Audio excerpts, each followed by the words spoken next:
Good afternoon, we are the group 6 and here's our overview. First, we have the title, Introduction, Theories, Paradigm, Statement of the Problem, Definition of Terms, Research Design and Strategy, Population and Locale of the Study, Data Gathering Tool, Data Gathering Procedure, Treatment of Data, Questionnaires, References, and Curriculum of Detail. Good day, everyone. Today, we, the researchers, will be presenting our research title, A Correlational Study, the Effectiveness of Teaching Methods in Academic Performance of College Students. In this study, we will explore how different teaching approaches impact student success. The introduction. Teaching methods, as defined by Dunford and Miller, 2018, encompasses the various instructional strategies used by educators to facilitate learning and student engagement. These methods range from traditional lecture-based formats to more interactive, student-centered approaches. The effectiveness of these methods can significantly influence the academic outcomes of students. Let us proceed to the theories that we have chosen. In our research study, we selected 3 foundational theories to frame our understanding of teaching methods and their impact on academic performance. First, we chose Jean Piaget's Constructivist Learning Theory, 1969, because it emphasizes the learners actively construct their own understanding through experiences and interactions. This theory supports the idea that student-centered approaches can enhance learning by fostering engagement. Next, we incorporated Bloom's Taxonomy, 1956, which categorizes educational goals into a hierarchy. This framework helps us evaluate the effectiveness of teaching methods by aligning them with desired learning outcomes, allowing us to assess how well students achieve different levels of understanding. Lastly, we included B.F. Skinner's Behaviorist Learning Theory, 1957, which focuses on the role of external stimuli and reinforcement in the learning process.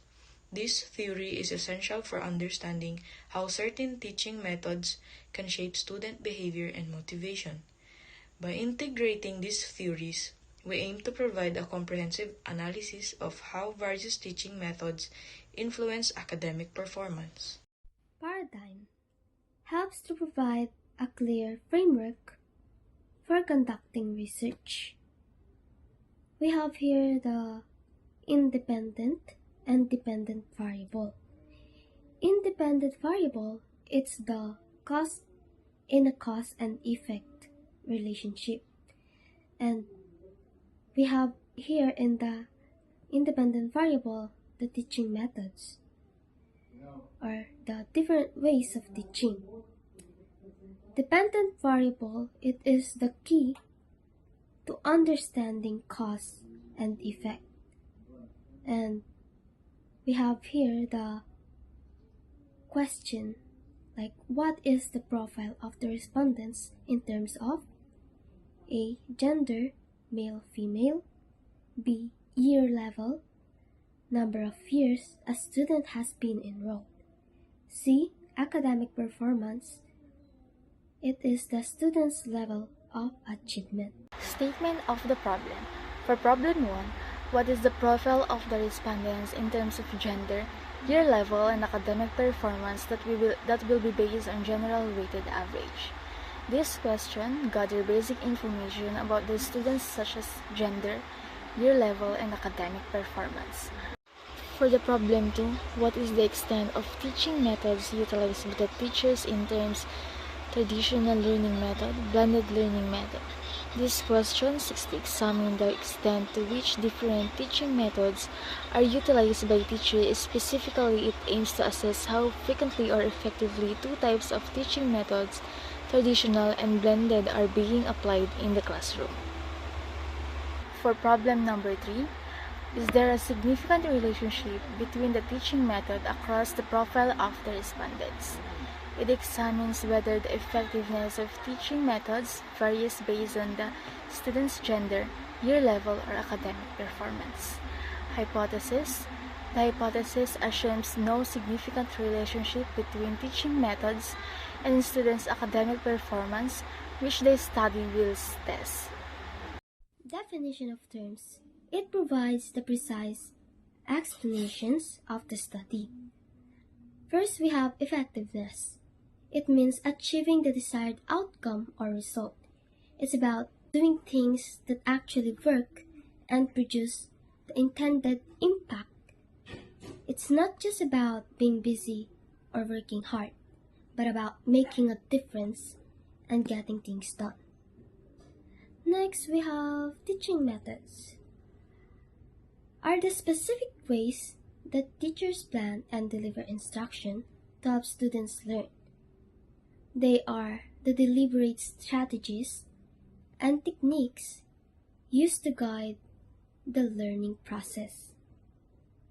Next, we have academic performance.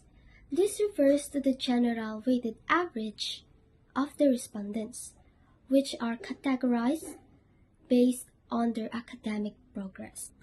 Next, we have college students. This refers to the psychology students studying at Urdaneta City University. For our research design and strategy, we will use a quantitative research method to evaluate the effectiveness of teaching methods on college students' academic performance. This approach allows for objective data measurement and analysis, leading to precise, reliable conclusions. Moreover, convenient sampling will be used to select easily accessible participants, making data collection quick and efficient. Population and locale of the study. This study will be conducted at Urdaneta City University in Pangasinan, focusing on psychology students enrolled during the academic year 2024 to 2025. The total population of psychology students is 540, but using Slovin's formula, a sample size is 230 students was calculated to ensure manageable and representative data collection.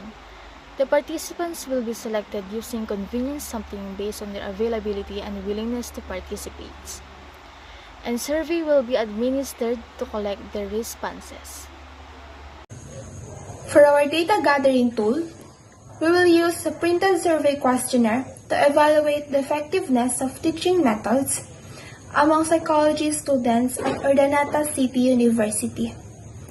This approach ensures standardized data collection, making responses consistent and easy to analyze. By distributing the questionnaire to the target group, we can gather direct insights from students about their learning experiences, allowing for a thorough assessment of their current teaching methods. For our data gathering procedure, we adapted and modified an existing questionnaire to align with our study's objectives. Then 3 master teachers validated it for reliability. Participants will be fully informed about the study and give voluntary informed consent. Will distribute the questionnaire ensuring ethical data collection. And finally, will process and analyze the data while maintaining confidentiality and accuracy to meet our research goals. This will ensure a systematic and ethical data gathering process. For the treatment of data, this study uses statistical methods to analyze the data collected. For research questions 1 and 2, frequency distribution and percentage are applied to show how often and certain responses occur and their proportions. This helps in understanding students' experiences with their instructors' teaching methods.